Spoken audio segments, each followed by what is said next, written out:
എല്ലാവരും പുസ്തകമൊക്കെ പൊതിഞ്ഞു കഴിഞ്ഞാൽ പിള്ളേർ സ്കൂളിൽ പോകാൻ അമ്മമാർക്കാണല്ലോ അല്ലേ കഷ്ടപ്പാട്. അപ്പോൾ അതാ ഇവിടെ പുസ്തകം പൊതിയൽ നടക്കുകയാണ്. അപ്പോൾ ഞാൻ നിങ്ങളെയും കൂടി ഒന്ന് കാണിക്കാമെന്ന് വിചാരിച്ചു. സ്കൂളിൽ നിന്ന് ഇതാ ഇങ്ങനെ പേപ്പറൊക്കെ കൊടുത്താൽ വിടുന്നത്. അതായത് പേപ്പറും അവർ തരും. എത്ര ബുക്കുണ്ടോ അത്രയും ബുക്ക് പൊതിയാനുള്ള പേപ്പർ അവർ നമുക്ക് സ്കൂളിൽ നിന്ന് തന്നാട്ടോ വിടുന്നത്. അതിൻ്റെ കൂടെ കാശ് അവർ മേടിക്കും, സ്വാഭാവികം. ഇതാ ഇങ്ങനെ പേപ്പർ തരും.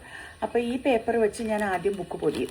അത് കഴിഞ്ഞ് ഞാൻ യൂഷ്വലി നമ്മുടെ ഒരു ഇതുപോലുള്ള നമുക്ക് ഒരു പ്ലാസ്റ്റിക് പേപ്പർ കിട്ടില്ലേ പൊതിയാനുള്ള, ആ പേപ്പറും കൂടി ഇട്ട് പൊതിഞ്ഞ് ആണ് ഞാൻ കൊടുക്കാറ്. കാരണം എന്താണെന്ന് വെച്ച് കഴിഞ്ഞാൽ ചെറിയ കുട്ടികളായതുകൊണ്ട് ഇവർക്ക് അത്രയ്ക്ക് നന്നായിട്ട് സൂക്ഷിക്കാനുള്ള കഴിവൊന്നുമില്ലല്ലോ.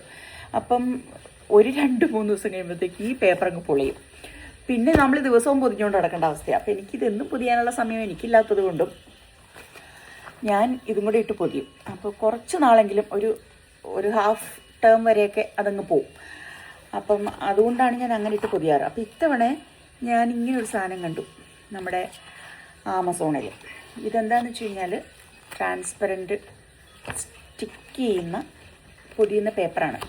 അപ്പോൾ ഞാൻ സെൻറ്ററിലെ പോർഷൻ അതിൻ്റെ പേപ്പർ കളഞ്ഞിട്ട് സെൻറ്റർ പോർഷൻ ഇവിടെ ബുക്കിൽ ഒട്ടിച്ചിട്ടുണ്ട്. ഇത് ആക്ച്വലി ഈ ബുക്കിൻ്റെ സൈസല്ല, അതുകൊണ്ട് ശകലം ഒന്നെനിക്ക് സെൻറ്ററിൽ ആ ഒരു മൂല വരുന്ന പോർഷൻ, ഈ ഒരു പോർഷൻ കട്ട് ചെയ്യേണ്ടി വന്നേ. അപ്പോൾ ഇനി ഇതിൻ്റെ ഞാൻ ആ സെൻറ്റർ പോർഷൻ അവിടെ ഒട്ടിച്ചു പേപ്പറിൽ. ഇനി ഇതിൻ്റെ സ്റ്റിക്കർ കുറേശ്ശെ നമ്മൾക്കിങ്ങനെ ഇളക്കിയെടുത്തിട്ട് അത് ബുക്കിലേക്ക് അങ്ങ് സ്റ്റിക്ക് ചെയ്താൽ മതി. അപ്പോൾ ഞാൻ പതിയെ ചെയ്യുന്ന കൂടെ നിങ്ങളെയും കൂടെ ഒന്ന് കാണിക്കാമെന്ന് വിചാരിച്ചു. ഇതുപോലെ ആവശ്യമുള്ള ആരെങ്കിലുമൊക്കെ ഉണ്ടെങ്കിൽ അത് നിങ്ങൾക്കും വൈകണ്ട, എന്നാൽ ആ പരിപാടിയും കൂടെ നിങ്ങളുടെ നടക്കുമല്ലോ എന്ന് കരുതിയിട്ടാണ് ഞാനിതിപ്പം വീഡിയോ ആയിട്ട് ചെയ്യണം കേട്ടോ. ഇങ്ങനെ വന്നു. ഇനി ഇതിനെ നമ്മൾ പേപ്പറിനെ അങ്ങോട്ട് ശരിക്കും വലിച്ചാൽ